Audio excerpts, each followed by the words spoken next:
Hello, everybody, and welcome to episode 3 of the Dirty 30. Now, today I want to talk about listening and paying attention to the things that are happening around you when it comes to stepping up your game and thinking outside of the box. So, a lot of us tend to want to do our own thing, and that's great and dandy, but listen to what people say. In episode 2, I spoke about mentors. Have you found any? If so, please, I would love to hear who you found, what impact they had so far in your life, and how they started to reshape your thinking a little bit. Now, I want you to listen and give ideas to people on the things that you want to accomplish, whether it is pursuing a new goal, a dream, as I stated before, starting a business, changing your major, upgrading your life, and trying to live something more adventurous or more epic. Paying attention to the things around you. There's a thing you could do where you write down some of the things you like to do and write 3 different circles, or you could do different circles or whatever. And then you can see where all those things that you like to do intersect, and then you could come up with something that essentially will be something that you want to pursue in life, whether that would be art, whether it be communications, whether it would be psychology, or let's say you want to go to, I don't know, Uganda and want to do a whole mission. When you start to write things down, it ingrains the topics in your head. What do I mean by that? Because you take the time to actually write the thing down that you want to pursue or the things that you're interested in, your brain starts to acknowledge it even more, because now you have to give a command to your hand and control those muscles to go ahead and write that information down, and you have to process it, make sure it's spelt correctly, so on and so forth, and you have to put in thought into exactly what it is that you want to do. Now, listening. Have you ever had someone tell you, oh, you should go into this field because I think you would be great for it? Why are they saying that? Why are they telling you those things? What attributes are you displaying, or skill do you have that is being reflected out onto the world, that people are insisting or emphasizing, hey, you should probably look into this? I think it's a pretty important thing to listen to, because when you start paying attention to those things, you can kind of start constructing exactly where you should probably start heading, at least what direction you should start going towards. A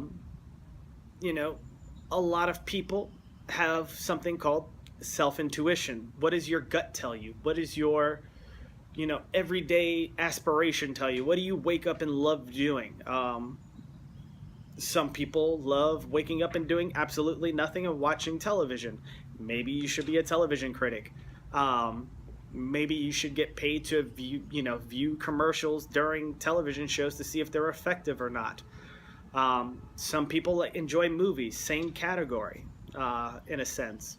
You could be a movie critic, you could be a judge, you could be, a creative person and saying, that didn't really make me feel the way I think you are intending it for it to make me feel. Some people love waking up in the morning and working on their car, so maybe you should look into mechanics, maybe you should look into engineering.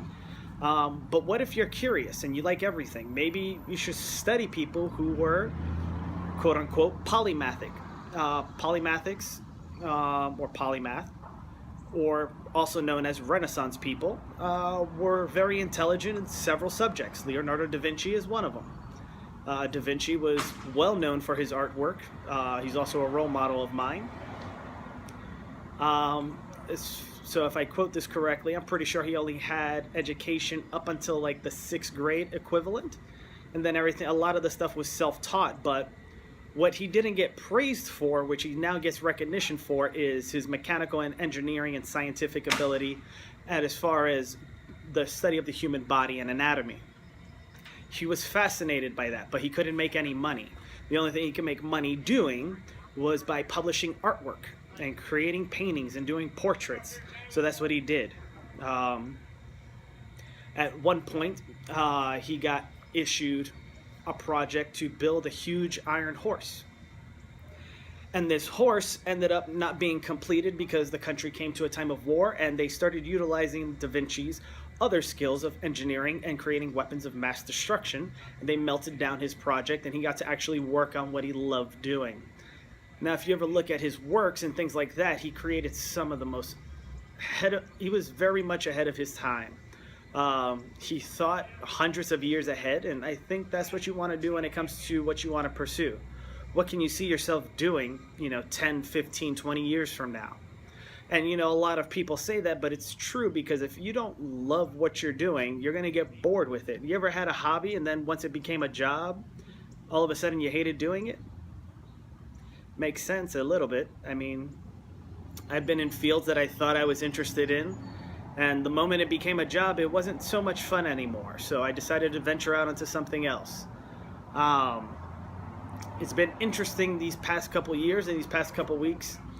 Met a lot of interesting people, one in particular who inspired me to go ahead and start pushing and studying certain fields that I should have already known pursuing business.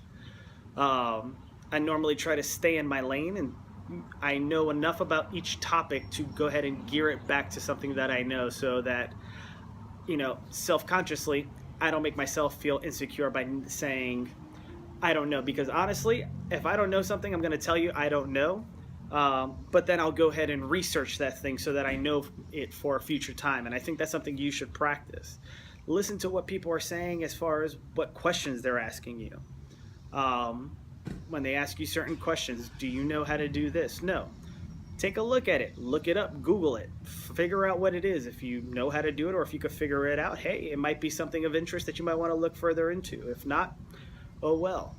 So the project for today, I want you to go ahead and write down a list of 5 to 10 things that you enjoy doing, um, and see where all those things intersect, whether it's a hobby, whether it's something you have interest in, whether it's something that deals with exercise, dance, engineering, science, mathematics, English, writing.